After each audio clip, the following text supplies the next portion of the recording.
Nasirabad police ने दौरान patrolling मनशियात फरोश गिरफ्तार कर लिए। मुलजिम से 8 किलो 130 ग्राम चर्स बरामद, मुकदमा दर्ज। मजीद इस हवाले से तफसीलात बता रहे हैं, हमारे साथ मौजूद हैं टेलीफोन लाइन पर स्पाई न्यूज के क्राइम रिपोर्टर मोहम्मद अरसलान। जी अरसलान, क्या तफसीलात हैं आपके पास, आगाह कीजिएगा।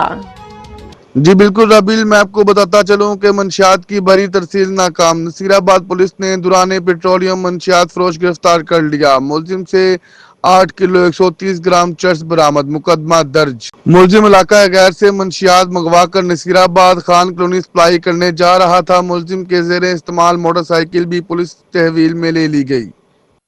जी बहुत शुक्रिया अरसलान।